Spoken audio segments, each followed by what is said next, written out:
para.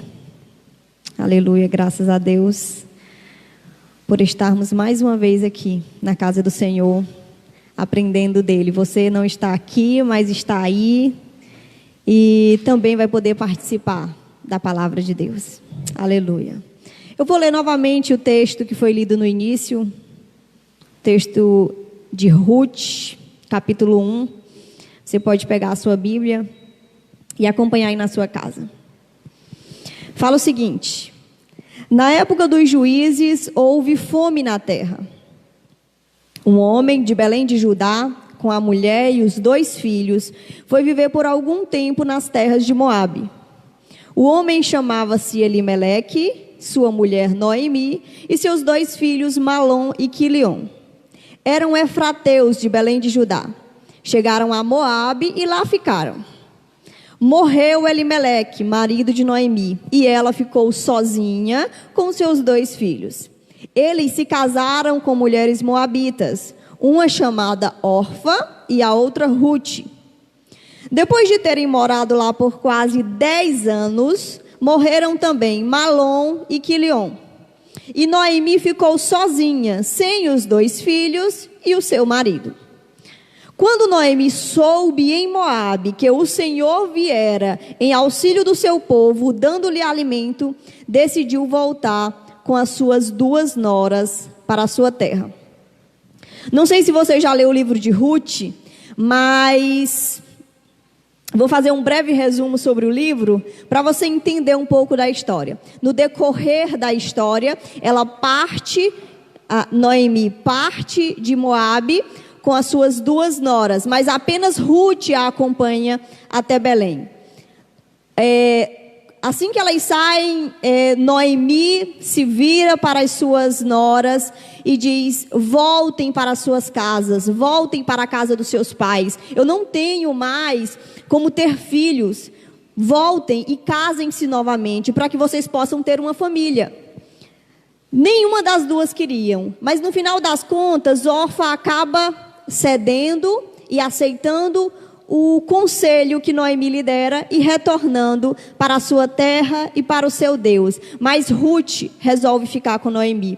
Ruth resolve abrir mão da sua família, da sua terra e diz: olha, Noemi, agora o seu Deus é o meu Deus e o seu povo é o meu povo. Então Ruth parte com Noemi para Belém. E chegando lá, tem todo um processo, os irmãos, inclusive eu incentivo os irmãos a lerem o livro de Ruth, é um livro curto, e no processo que elas chegam, depois Ruth acaba casando-se com Boaz que era parte da família de Elimeleque, era o remidor da família de Elimeleque, casa-se com Ruth. Boaz era um homem rico, de posses, e assim Noemi também é abençoada, Ruth é abençoada e acabam tendo um filho dessa relação, Obed, que passa a ser avô do rei Davi. Então essa mulher, Ruth e Noemi, que saíram lá de Moabe sem nenhuma perspectiva, sem saber o que ia acontecer das suas vidas, na verdade, Noemi já tinha por ela que tudo já tinha se acabado, mas ela chega a Belém e o Senhor muda toda a história dela. O Senhor entra com providência, resolve a situação financeira, resolve a situação familiar, lhe dando uma nova família e ainda por cima lhe dá filhos e lhe faz fazer parte da linhagem de Jesus. Ela passa a ser mãe, bisavó do rei Davi, Ruth, e passa a fazer parte da linhagem de Jesus Cristo. Que privilégio que essas mulheres tiveram. Tudo isso porque confiaram em Deus. Mas deixa eu lhe situar esse contexto em que foi escrito o livro de Ruth. Foi na época dos juízes. O livro se inicia falando na época dos juízes. A época dos juízes foi uma época muito tumultuada do povo de Israel. O Senhor levantava juízes e enquanto aqueles juízes estavam à frente do povo de Israel, o povo era temente a Deus, o povo seguia a Deus. Logo que aqueles juízes morriam, eles novamente voltavam à prática do pecado, voltavam a fazer o que desagradava a Deus. E então foi uma época marcada por muitas guerras, por altos e baixos na relação espiritual que esse povo tinha com Deus. Eles viviam de altos e baixos na sua fidelidade com Deus. E foi nesse contexto todo em que foi escrito o livro de Ruth. Um cenário totalmente adverso. Mas esse livro, um livro riquíssimo em conteúdo, que fala de amor, que fala de amizade, que fala de providência divina. Fala também das recompensas advindas da virtude de uma mulher moabita, de uma mulher estrangeira. E ainda faz alusão à reconciliação entre judeus e gentios, personificados na pessoa de Boaz e de Ruth. Enfim, um livro riquíssimo, e se você ainda não leu, ou se já faz um bom tempo que você leu, eu lhe convido a ler novamente o livro de Ruth. Mas vamos seguindo, eu queria falar sobre algumas coisas interessantes com você nessa noite. Primeiro, que a fuga não é solução. O que essa família fez? O livro se iniciou falando de um relato de fome, de sofrimento, de dor e desespero. E Elimeleque conduziu a sua família para fugir de Belém. Belém significa casa do pão, mas naquele momento não estava havendo pão em Belém. As terras estavam secas, áridas e sem alimento. E Elimeleque, sem consultar a vontade de Deus, resolveu partir rumo a Moabe. Ele resolveu fugir. Ele resolveu procurar uma solução mais fácil. Aqui não está dando certo, eu vou para ali. E ele não consultou a vontade de Deus. Com isso, ele saiu em busca de comida, de sobrevivência, em busca de vida. Eles estavam padecendo em Belém. Eles estavam em busca de segurança. Mas o que eles encontraram foi doença e morte. Noemi, a única pessoa que partiu de Belém e conseguiu retornar viva, ela retornou sem esposo, sem filhos e amargurada, sem esperança, em luta contra Deus. Ela diz no final do capítulo 1, Deus está contra mim. Deus está fazendo tudo isso contra mim. Então ela retorna totalmente diferente da forma que ela saiu de Belém. São consequências da fuga. São consequências de partirmos sem a vontade de Deus. Moabe é símbolo da aparente segurança que o mundo dá. E ele tem um preço muito caro. Quando nós resolvemos fugir de Belém, quando nós resolvemos fugir dos problemas, quando nós resolvemos fugir da crise, e nós estamos fugindo sem a vontade de Deus, as consequências são essas. São consequências caríssimas que nós pagamos. E aí, eu quero analisar com você essa noite, quantas vezes nós temos fugido também dos nossos problemas. Às vezes é um problema no casamento, e eu prefiro bater o pé, e não arredo, e não volto atrás, e no final das contas, quando não há um divórcio, fica duas pessoas convivendo, mas sem nenhum amor e sem nenhuma expressão, sem viver plenamente aquilo que Deus tem para o casamento. Enquanto que a situação e a conduta correta é nós enfrentarmos o problema. Se eu tenho um problema, eu vou enfrentar. Às vezes pode ser também uma amizade. Às vezes você prefere perder a amizade do que voltar atrás. Prefere perder uma amizade do que perdoar, do que dizer eu te perdoo, do que pedir perdão. Às vezes pode ser o seu filho que está dando muito trabalho e você prefere reclamar da situação que o filho está, do que chamar ele para perto e dizer, vem cá meu filho, deixa eu te acompanhar. Você está passando por isso, deixa eu te ajudar. É preferível reclamar do que chamar o filho, chamar a responsabilidade para si e pastorear o coração do filho. E às vezes ainda o problema, a crise, ela pode estar na casa do Senhor, na igreja. E às vezes também a gente acha muito mais fácil abandonar a igreja e ir atrás de outras do que buscar em Deus uma solução para toda a crise que estamos enfrentando. Mas o que eu quero te dizer nessa noite é que fugir dos problemas não resolve, não traz solução. O nosso dever, na verdade, é olharmos para Deus e não apenas para as circunstâncias. O nosso dever é olhar para aquele que tem o controle de tudo e não para a circunstância que está à nossa volta. Não é a crise que eu tenho que olhar, não é no problema que eu tenho que focar, mas no Deus que eu sirvo, o Deus que está no controle de tudo, e crer que todas as coisas cooperam para o bem daqueles que amam a Deus, daqueles que foram chamados segundo o seu propósito. Nós devemos crer, confiar que o Senhor continua no controle de tudo. E nesse processo, irmãos, de enfrentarmos as nossas crises, as nossas lutas e os nossos problemas, eu lhe encorajo e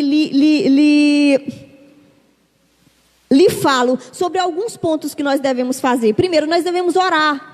Eu não vou enfrentar, se é uma crise que eu estou tendo, se é um problema que eu estou tendo, eu não devo ir apenas com as minhas forças. Eu devo dobrar os meus joelhos e apresentar a Deus: Senhor, eu estou passando por esse problema. Senhor, é o meu casamento, é o meu filho, é a minha igreja, é as minhas amizades e as minhas relações no trabalho, seja qual for a sua dificuldade, a sua luta. Apresente a Deus, ore por você, ore pelos seus sentimentos, ore pelas partes envolvidas, seja lá quem for, ore, apresente ao Senhor. E ainda assim, nós temos que entender que se nós estamos lidando com outras pessoas, nós estamos lidando com pecadores, com pessoas que são falhas e que muitas vezes elas dizem: eu quero fazer e eu vou fazer, mas no final das contas elas não conseguem. São pecadoras. Eu e você somos pecadores. Nós somos pecadores e precisamos ser mais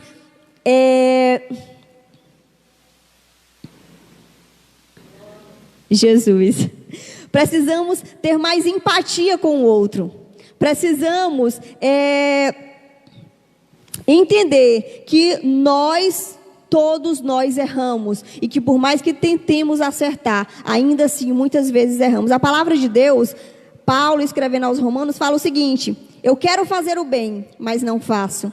Não quero fazer o que é errado, mas ainda assim o faço. Então, se eu faço o que eu não quero, na verdade não sou eu que o faz, mas o pecado que habita em mim. Queridos, nós somos falhos, precisamos entender isso, precisamos orar e entregar nas mãos do Senhor, mas também crer e aprender a perdoar os nossos irmãos, sabendo que muitas e em muitos dilemas nós perdoaremos, porque as pessoas são falhas, nós precisamos perdoar. Jesus sendo indagado: Senhor, quantas vezes nós devemos perdoar? O Senhor fala 70 vezes 7. Não é um número fechado, mas uma forma de falar quantas vezes forem necessários. Nós lidamos com pessoas falhas e pecadoras. Amém? Então nós precisamos crer na soberania de Deus. Crermos que em meio às crises e em meio aos problemas, a solução não é fugir. A solução não é botar o problema para debaixo do tapete, mas enfrentar os nossos problemas. Podemos ver que na situação de Noemi, a fuga trouxe para ela a viuvez, a perca dos 2 filhos e uma crise espiritual muito grande. Fugir não é a solução. Devemos enfrentar e crer na soberania e no cuidado de Deus para conosco. O segundo ponto que eu queria tratar com você nessa noite é sobre Belém, casa do pão. Belém, a palavra Belém significa casa do pão. Só que naquela época em que Elimeleque parte de Belém, casa do pão, não estava tendo pão.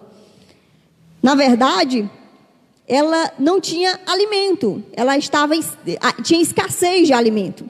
Então, Belém estava sendo um engano, estava sendo uma farsa. Ela dizia ser uma coisa que na verdade não era. Ela não estava condizente com aquilo que o nome dela dizia.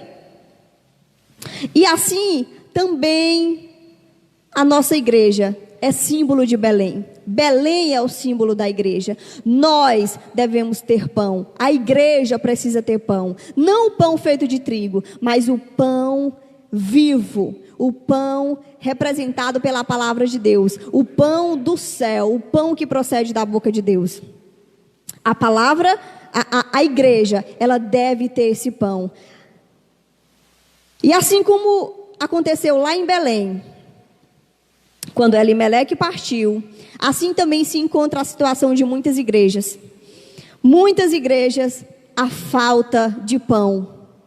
Na verdade, quando há falta de pão, o povo começa a padecer fome espiritual e fome da palavra de Deus. E assim se encontra em muitas igrejas. Muitas igrejas, o que se vê são receitas de pão, farelo de pão, mas na verdade não há pão em abundância nas igrejas. As pessoas vão até as igrejas procurando Deus, procurando encontrar o pão vivo, mas na verdade o que elas encontram muitas vezes são apenas rituais, são apenas a pregação de autoajuda.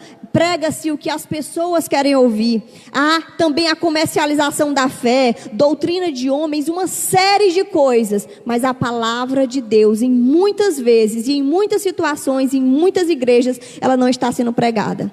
E na verdade nós não podemos negociar a palavra de Deus. A palavra de Deus, ela deve ser o nosso guia. É a palavra de Deus que deve ser o nosso alimento. É a palavra de Deus que deve guiar a vida da igreja e que deve estar presente na igreja como um todo. Salmo 119, 105 diz assim: tua palavra é lâmpada para os meus pés e luz para o meu caminho. E ainda 2 Timóteo 3,16 diz: toda a escritura é inspirada por Deus e útil para ensinar o que é verdadeiro e para nos fazer perceber o que não está em ordem na nossa vida. Ela nos corrige quando erramos e nos ensina a fazer o que é certo. É essa palavra. Ela deve ser o nosso guia. Ela deve ser o manual. Ela é quem nos guia. Amém? E quando há pão, ou melhor, quando falta o pão na casa do pão, as pessoas acabam procurando alternativas muito perigosas. Saem de igrejas em igrejas, doutrinas, em outras teologias, outras experiências. Mas na verdade, a nossa conduta não deve ser assim. O que nós devemos fazer de fato é nos humilhar e clamar àquele que tem pão em abundância para saciar a nossa fome. Aleluia! Mas eu queria também falar sobre uma outra coisa. Muitas vezes, não é só a falta de pão dentro das igrejas.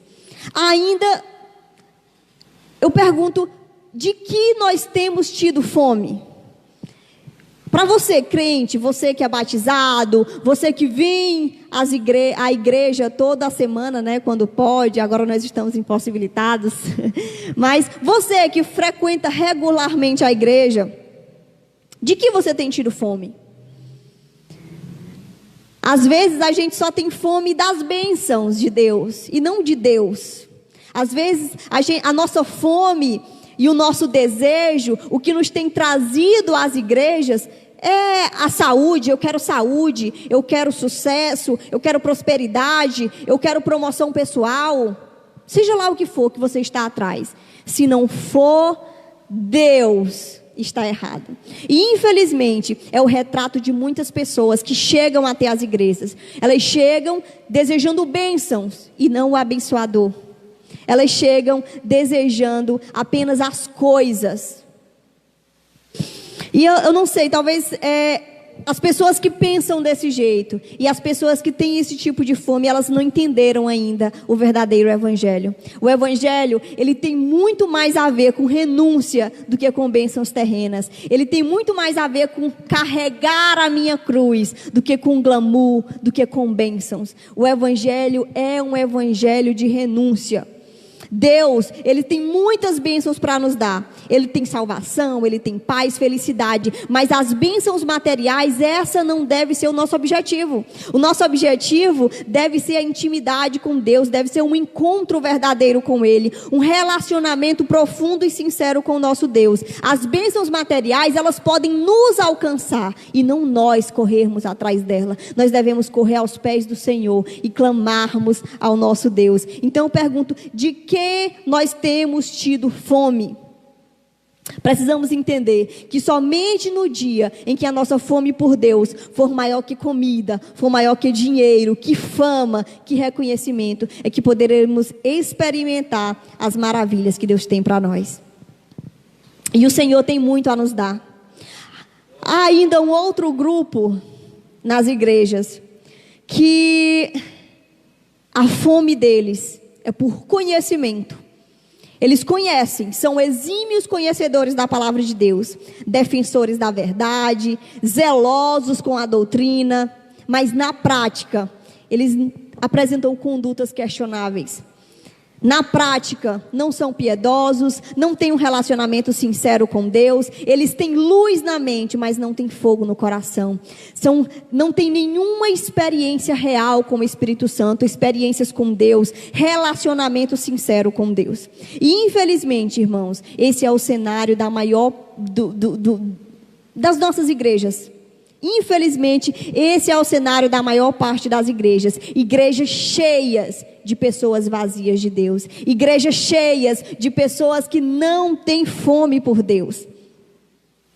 Pessoas que nunca se deixaram ser transformadas de fato pelo Espírito Santo. Pessoas que chegam até as igrejas e dizem: Senhor, eu te aceito. Mas no final das contas, não mudam a sua vida. Não mudam a sua forma de proceder. Dizem: eu sou assim mesmo. E acabou a história. Mas o Senhor, Ele quer nos transformar. Ele diz: negue-se, pois, a si mesmo. Negue a sua vontade. Negue o que você é. Tome a sua cruz e siga-me. É isso que nós devemos fazer. E quando nós chegamos até a igreja e a gente simplesmente diz que aceita, frequenta os cultos, mas não tem a vida transformada, de fato nós não fomos convertidos. Nós aderimos a uma igreja, nós aderimos a uma religião, mas conversão, ela indica mudança de vida. Conversão é mudar a direção. Eu estou indo aqui, mas se eu me converti, agora eu vou para cá, porque esse é o caminho de Deus. Eu vou me converter de acordo com a palavra de Deus, fazer o que essa palavra me orienta. Essa é a verdadeira conversão. E infelizmente, nós temos igrejas cheias de pessoas vazias de Deus, de pessoas que não têm fome por Deus, porque tão ruim quanto você ter fome por coisas erradas é você não ter fome de Deus. E aí a gente entra num outro ponto que é um outro cenário. As pessoas não têm fome mais por Deus, as pessoas não têm fome por conhecimento da palavra.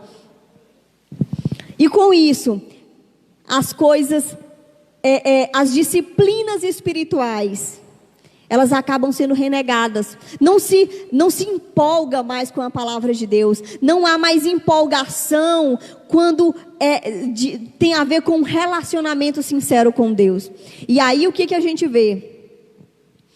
Que infelizmente muitos não têm prazer em ler a palavra de Deus. Poucos são os que leem e menos ainda os que estudam a palavra de Deus. Os que se dedicam a estudar a palavra de Deus. E aí, infelizmente, nós temos muitos bebês espirituais dentro da igreja. E pessoas que querem continuar sendo bebês.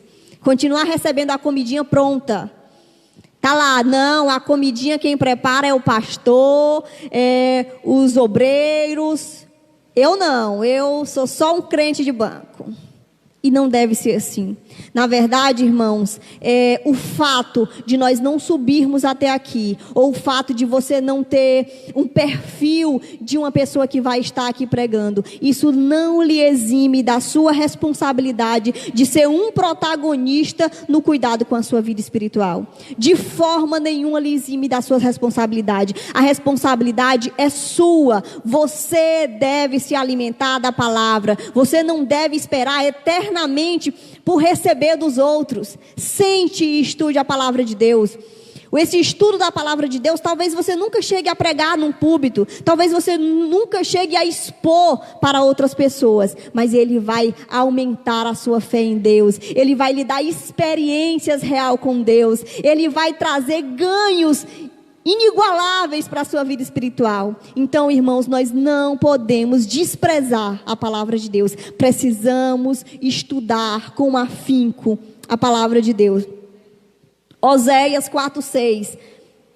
O povo peca por falta de conhecimento. A palavra de Deus está aqui. O pão vivo do céu está aqui. Palavras de vida eterna. Nós precisamos conhecer. Se nós queremos ser crentes verdadeiros, pessoas que de fato servem a Deus e não apenas frequentadores de igreja, precisamos ler e estudar a palavra de Deus. Estudar, comer com muita vontade, para saciar a nossa sede, para saciar a nossa fome, para nos converter dos nossos maus caminhos. Precisamos nos dedicar na palavra de Deus. Oséias ainda 6:3 fala o seguinte: como precisamos conhecer o Senhor, busquemos conhecê-lo, Ele nos responderá, tão certo como chega o amanhecer, ou vem as chuvas de primavera. Precisamos, irmãos, o Senhor anseia também por esse nosso desejo de um relacionamento sincero com Ele. O nosso dever como cristãos é nos aquietarmos em meio à correria da vida. Agora, esse momento é um ótimo momento para você começar. É um ótimo momento se você não tem a disciplina de estar lendo diariamente a palavra de Deus, de estar orando, de estar louvando. Esse é o momento. Aproveite que nós estamos todos confinados em casa. Aproveite esse momento para dedicar-se à palavra de Deus, para dedicar-se à oração, para dedicar-se para estreitar os seus laços de intimidade com Deus. O Senhor está ansiando por um relacionamento sincero com Ele. Ele anseia pelo nosso desejo, por dobrar dos nossos joelhos, por ler a sua palavra. Ele quer ter um relacionamento conosco e nós precisamos nos dispor. Então, o nosso dever é nos aquietarmos e ouvirmos Deus falar através da sua palavra. Além de não termos muito interesse, irmãos, pela palavra de Deus, as orações, reuniões de orações, sempre um pouquinho de gente, né? Infelizmente, nós não podemos viver uma vida cristã dessa forma, sem fome e sede de Deus. Nós iremos morrer espiritualmente. Nós iremos morrer espiritualmente se não começarmos a nos alimentarmos da palavra de Deus. É oração e leitura da Bíblia. Eu não posso, mas eu só gosto de ler. Você vai ser o grupo lá que só tem conhecimento. Você precisa orar.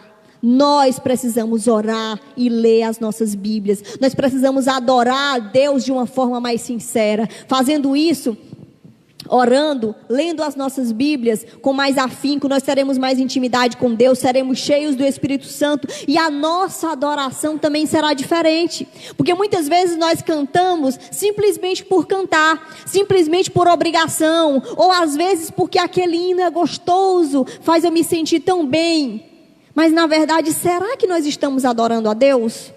Será que a nossa fome e sede é de fato em glorificar a Deus ou é eu me sentir bem? Reavaliemos as nossas condutas, o que nós temos desejado, de que nós temos tido fome. E precisamos buscar a Deus, voltarmos ao Evangelho, porque só o Senhor pode nos satisfazer de forma plena. Só Ele pode nos alimentar e satisfazer as nossas mais profundas necessidades. É só o Senhor.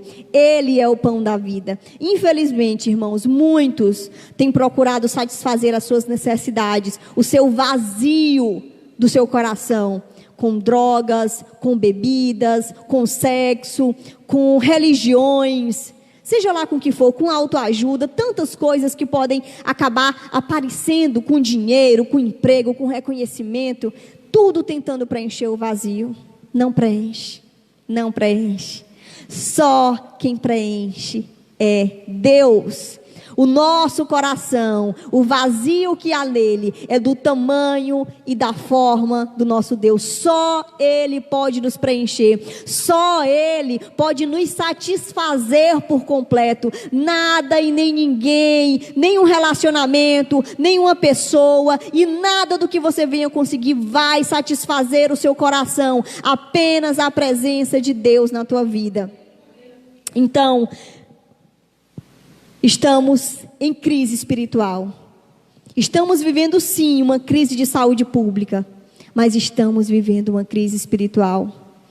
E nesse momento, precisamos, o primeiro passo para que nós venhamos ser restaurados, é nós reconhecermos que nós estamos em crise. Reconhecermos que de fato eu não tenho feito o que eu deveria fazer. Que de fato eu não tenho estudado a palavra de Deus. Que de fato eu não tenho orado. Que de fato eu não tenho louvado a Deus como o único e suficiente Salvador da minha vida. Eu tenho simplesmente cantado. Reconhecer os nossos erros. E a partir desse reconhecimento, nós dobrarmos os nossos joelhos e derramarmos o nosso coração na presença do Senhor, pedirmos misericórdia do Senhor. Senhor, tem misericórdia das nossas vidas, render a nossa mente à palavra de Deus. E quando nós fizermos isso, eu creio que Deus sim vai nos restaurar, se levantar e nos restaurar.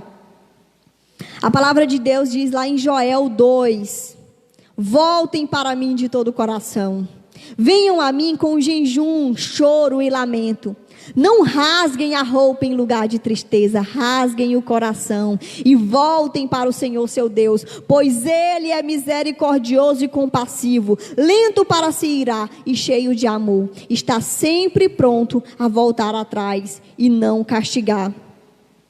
O Senhor, Ele é misericordioso. O Senhor é bondoso. O que Ele quer é que de fato nós dobremos os nossos joelhos e rasguemos o nosso coração na presença do Senhor. Sejamos sinceros com Ele. Abramos de fato o nosso coração. Reconheçamos o nosso erro. E o Senhor vai nos visitar novamente com fome e sede da palavra de Deus. Nós precisamos clamar e crermos que o Senhor continua no controle de tudo. Que o Senhor, Ele vai restaurar a nossa fome e a nossa sede por Deus. E quando formos restaurados, as pessoas... engraçado que o finalzinho, versículo 6 que a gente leu, ele fala que quando Noemi soube que o Senhor havia visitado novamente Belém, e que havia pão, e que havia fartura, as colheitas estavam começando, ela resolve retornar para Belém. Irmãos, quando Deus está presente, e quando Deus visita, e quando Deus restaura, as pessoas que saíram retornam.